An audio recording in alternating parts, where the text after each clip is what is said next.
Alors Mars Vallis, ça veut dire la vallée martienne, et Mors, c'est du gaélique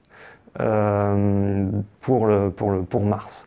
Mars Vallis, c'est ce qu'on appelle une vallée de débâcle, donc c'est Outflow Channel en anglais.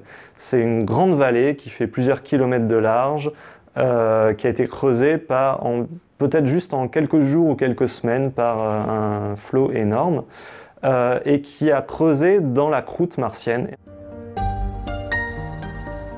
En fait, c'est cette croûte martienne qui nous intéresse parce que dans cette croûte, mise à jour par cette vallée, on a beaucoup d'argile. Et à certains endroits, en plus, on a des argiles qui montrent qu'on a eu de l'altération vraiment à la surface. Donc peut-être des pluies, peut-être de la neige qui ensuite a fondu et a ce qu'on a altéré le sol. Donc vraiment à modifier la roche martienne. Donc cette eau qui venait de l'atmosphère a modifié la roche martienne. Et du coup, un des espoirs sur ce site-là, c'est de pouvoir avoir des informations sur les climats passés. Est-ce qu'il a plu, est-ce qu'il a neigé, quelles étaient les conditions de cette pluie, qu'est-ce qu'il y avait dans l'atmosphère, est-ce qu'on avait une atmosphère très riche en soufre par exemple. Le problème sur Mars Vallis, c'est qu'on a pas mal de sable. En fait, sur ces argiles, il y a un autre matériau ensuite qui est venu se déposer et qui, quand il s'érode, il forme du sable noir. Et on a peur qu'en roulant sur ce sable, on s'enlise avec le rover. Alors il n'y en a pas partout, hein, mais justement on essaie de quantifier juste la présence de ce sable pour savoir si c'est un risque trop élevé pour le rover.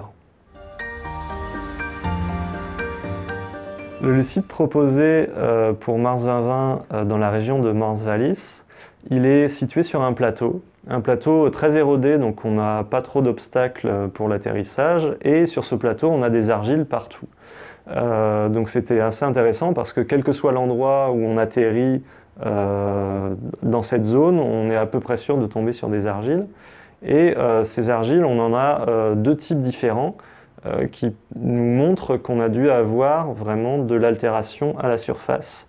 Et qu'il dit altération à la surface veut dire de l'eau qui était en contact avec l'atmosphère, et du coup on espère avoir des informations sur l'atmosphère telle qu'elle était dans le passé. Donc on est ici au tout début de l'histoire de Mars. Et puis on a eu de l'eau pendant longtemps pour pouvoir altérer toutes ces roches.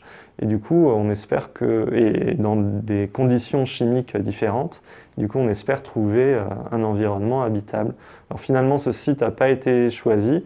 Une des raisons, c'est qu'on est un petit peu moins sûr que les autres sites de l'environnement du dépôt. En fait, on a plusieurs centaines de mètres de strates.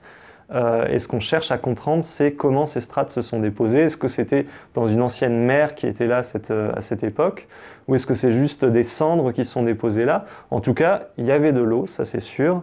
Et le truc intéressant, c'est que c'est un enregistrement très long de cet environnement avec de l'eau liquide. Par contre, c'est vraiment très très vieux dans l'histoire de Mars, et du coup il s'est passé beaucoup de choses depuis qui ont effacé les indices qui pourraient nous montrer vraiment l'environnement si on avait une ancienne mer ou autre chose à cet endroit-là.